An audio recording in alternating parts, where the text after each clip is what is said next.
Viva Max, baka naman ang hubog at kurba kitang-kita na. Di ba? Mabuhay! Yan, magandang araw po mga kababayan. Welcome po sa Pinilangan Lakbay, naway sipon lahat. Inspired by Bangis Freshness. Masayang masaya po ako ngayon. Bakit? Naglinis po ako ngayon sa aking backyard at meron po akong na-discover na napakalaking kabuti. Diba? Spring na kabuti. Edible. Gagawin po natin. Pick, cook, and eat. Nandun lang po sa tawi. Kanyang kalaki. Mag-enjoy po kayo ngayon 100%. Diba? Ito po yung backyard ko po. Kita po ninyo. Kiniklear ko po kasi hindi po ako magtatanim po ngayon. At ko-close up ko po mamaya. Yung nakita ko pong kabuti. Napakalaki. Doon po. Sa sulok po doon. So inayos ko po yung mga lalagyan. Gugulat din po kayo kasi second time ko po makakita ng gantong mushroom na napaka-rare po dito sa north, dito sa Oulu, Finland. At ang laki po. Last year nakita ko po, maliit lang ito, malaki. Tara, close up po. Ko-close up ko po. Ayan pa, ko-close up ko po. Ang laki. Morel. Masarap daw po ito eh. Ayan, ang laki. Dali. Di ba pala? Ayan, laki. Ito po yung kamay ko. Ito po yung kabuti. Ang laki. Naku, sa Finland, ito po yung siguro sa isa sa pinakamalaki sa ngayon. Pangalawang beses ko lang po makita. Last spring po, baliit ito. Laki. Dali yung kabuhayan ko na bibibis. Ayan po mga kababayan, di ba? Napakalaki. First time ko po makakuha ng ganito kalaki. Nulit ko po last spring. Nakakuha po ako, kaya lang old na. Ngayon po, hindi na spring eh. Nagsasummer na. Ayan po. Pwede naman po daw gamitin ng kamay po ito sa pagkuha. Pero, ito po yung tip bago po natin kuhanin. Wag po kayong maghahalo ng morel na hilaw. Nakakalason po daw yan. Pag hilaw, kailangan po tayo niluluto. So, ang gagawin ko po dyan, pagkuha ko, pakukulin ko kasi first time ko pong magpe-prepare nito. Pero nakakain na po kanya, masarap.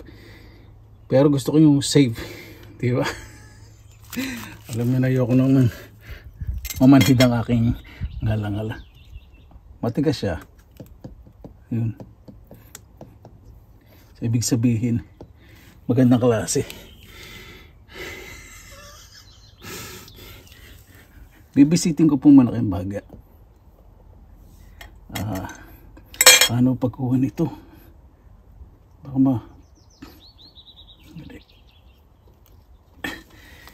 nahihirapan ako yung mo. Hindi lang po yung aking bahay kanin ni pipis na pipis. Kukuha lang po ko ng magandang posisyon. Yan. Kalimutan natin ito mga stick.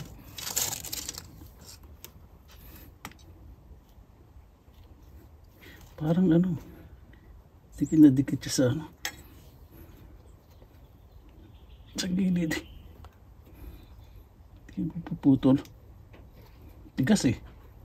Yun. Tapos yung pinagputulan ko, ito ang dala mo na. Yan, laki. Diba? Dito lang po yung sa backyard ko. Ang laki. Tapos yung pinagkain ako po, sandali lang po tatakpan ko para yung may psyllium, diba? Hindi ma-expose. Yan, linisin ko po muna. Ayan po, linisin ko po muna ng mabuti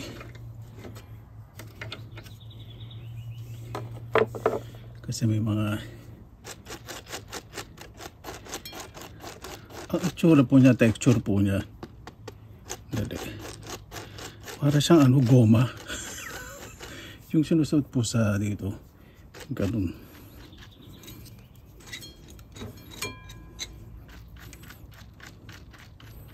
Napakamahal po nito. Dito po sa north, dito sa Oulu, Finland. Ako. Bihira lang po makakita po nito Tumutubo po talaga to sa mga mulch, sa mga wood chips. Tapos may moisture, pero hindi po lahat. Siguro, yung punla nito yung mycelium, galing po sa forest, sa south. Tapos yung binili ko pong mulch, galing po sa south. Galing po natin ito matigas na parte.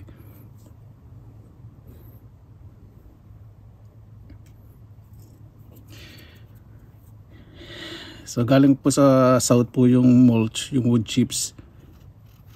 Kinalad ko po dito sa malapit sa bedroom ko.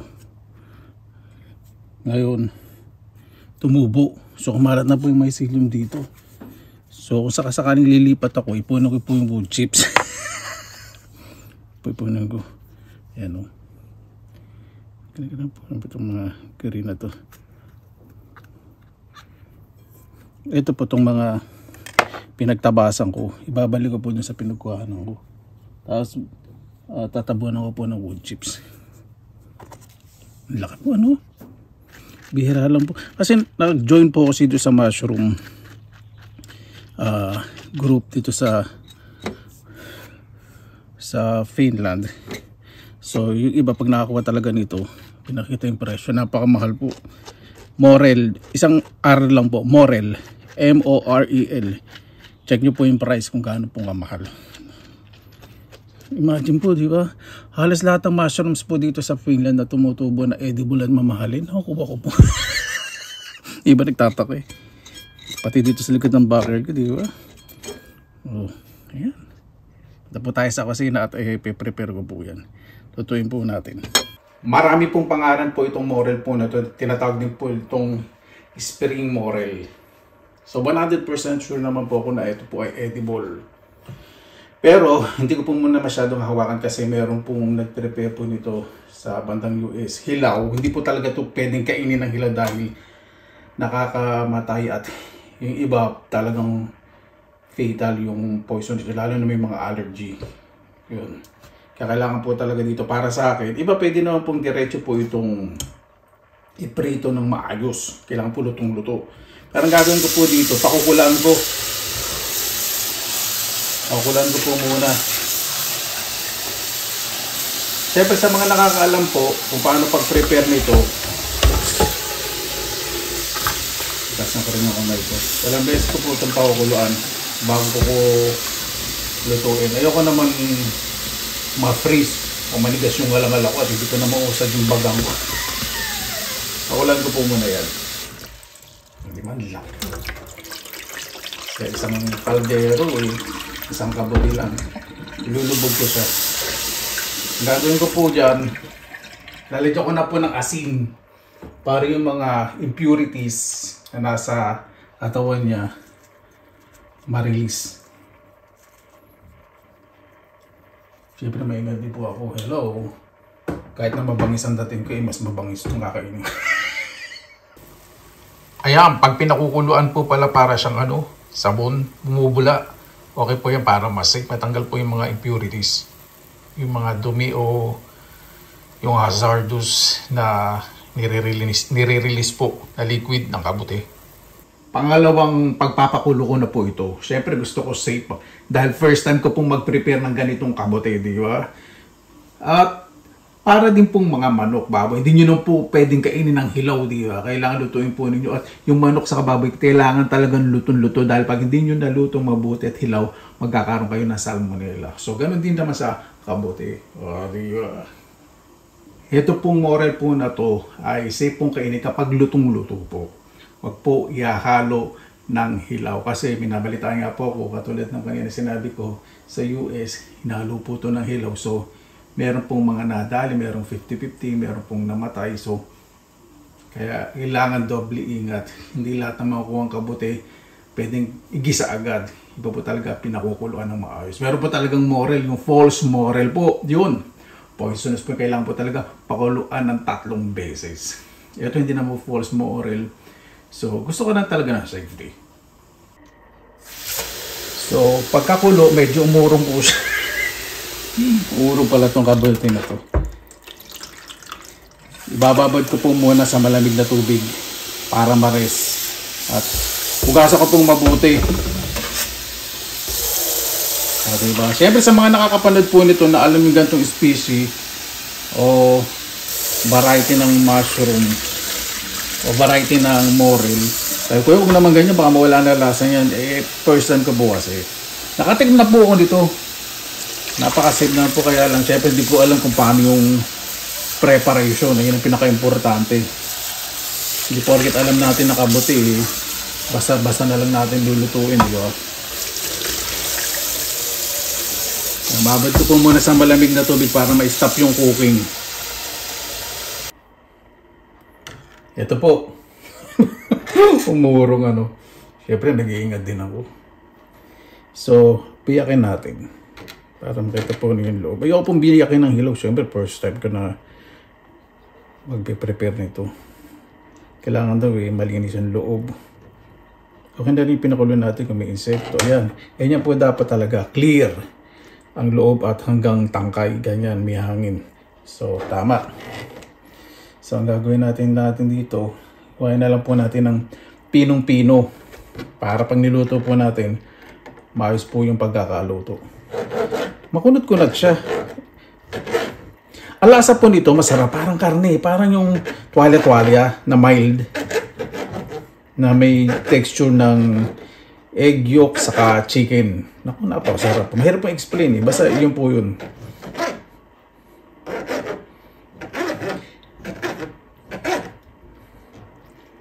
Yan, pagkahiwa ko, hugasan ko uli para safety.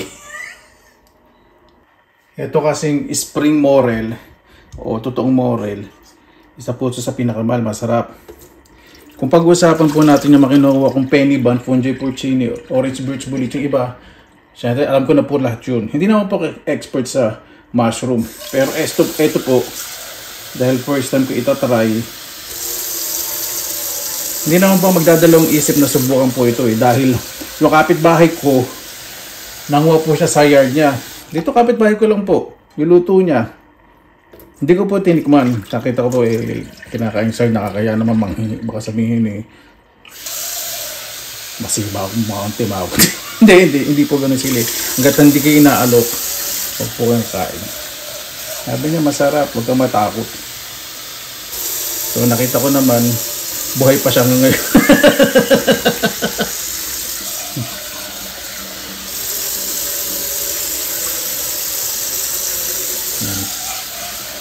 Okay na po yun. Ang naisip ko pong recipe kasi mostly niluluto po nila sa butter. Hilaw po, saka ginigisa sa butter. Iba pinipirito. Ako Asian style. Pakulan ko po uli. O, diba? Same na po siguro yan. Gagawa po ko ng plain noodle soup. Hindi po spicy para malasahan ko po yung linamnam ng morel. Yan. Kuluan na po. Lalagay ko na po yung mga pampalasa. Instant noodles po yung gagamitin ko na simple lang ang lasa, walang anghang.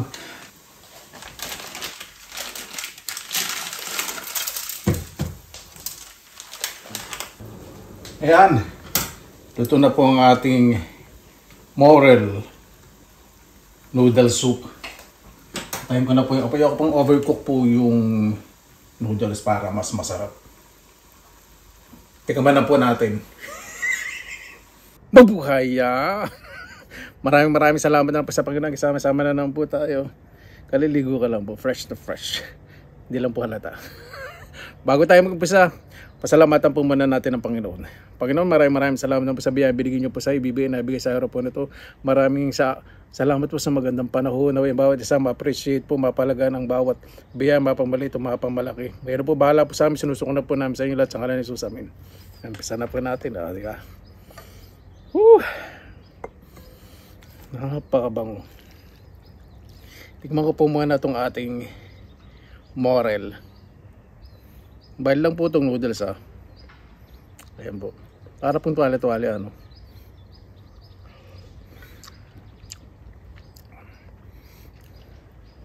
Bakit napakasarap itong kabuti na to? Alam po ninyo,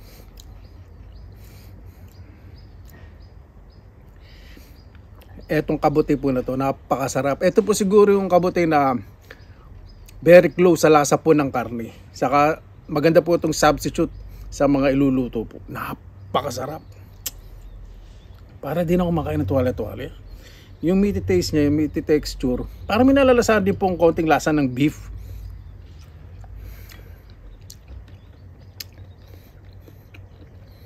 Napakasarap po. Siguro ito wala po sa halong kaplastikan kasi first time ko po sa inyo pakikita ko po pagkain ng Morel. Nakakain na po ako. Kaya nakakain ko po may butter. Lasa po siyang karne. Pero ito mas na-appreciate ko. Napakasarap. Hindi po pag-exaggerate. Ito po yung pinakamasarap na kabote para po sa akin na nakain ko po na ganitong pagkakaluto. Wala pong insulto sa penny ba na na paborito ko na. Pero ito para po sa akin mas masarap. Kaya lang yung preparation syempre, ingat-ingat po. Ang texture niya para talagang tuwalya-tuwalya.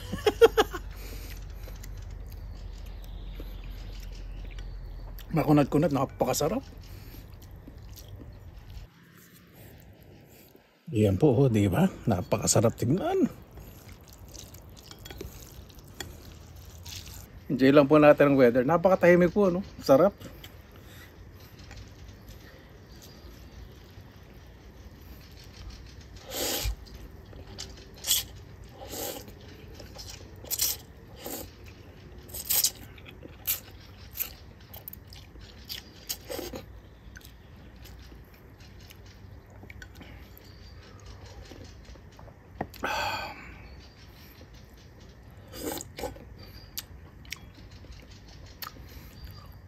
Napakamahal po nitong kabote nito, lalo na po pag dry.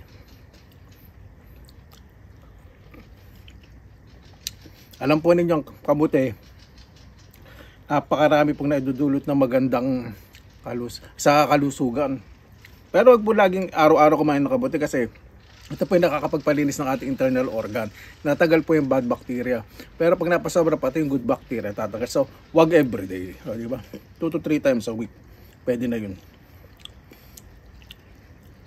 Ang sarap, para talaga siyang tuwalya-tuwalya, napakasarap. Wala nang tutubo, tapos na springtime eh. Pa isa-isa lang bawat taon.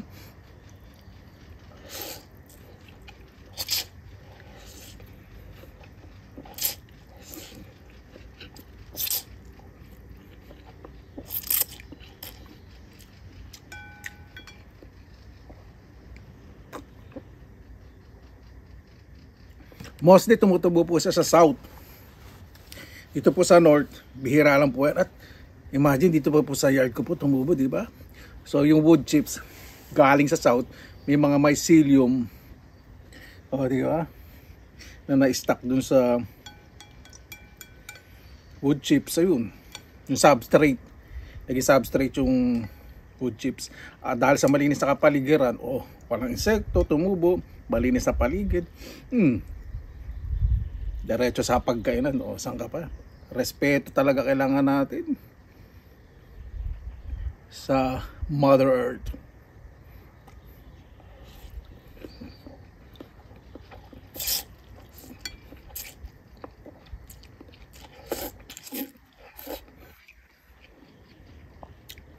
The best meat substitute, Morel.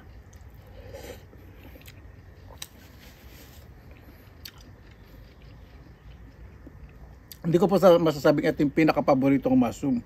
Kumbaga sa lasa, kung kukumpara natin sa karne na malapit sa lasa ng karne, ito po mas malapit. Napakasarap po naman kasi ng mushroom na ko, kaya mahirap i-compare.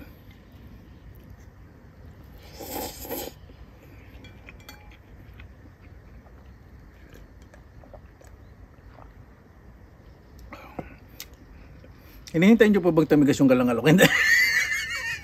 Yun na po natin mamaya. Hindi. Bukas. Hindi. Safe po ito. Nakadalawang kulo po ako, di ba?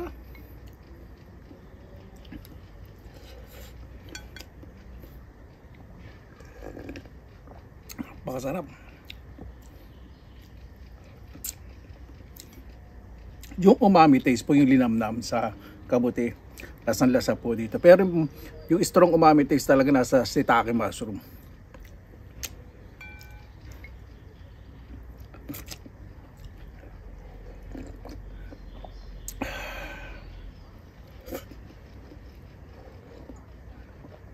Napakasarap.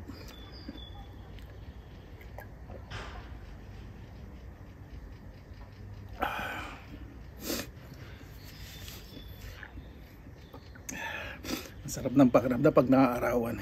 Huwag lang masyadong matagal.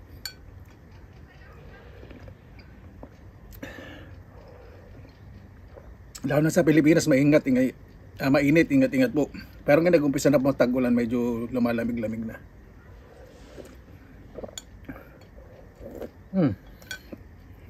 Di ba? Simut sarap.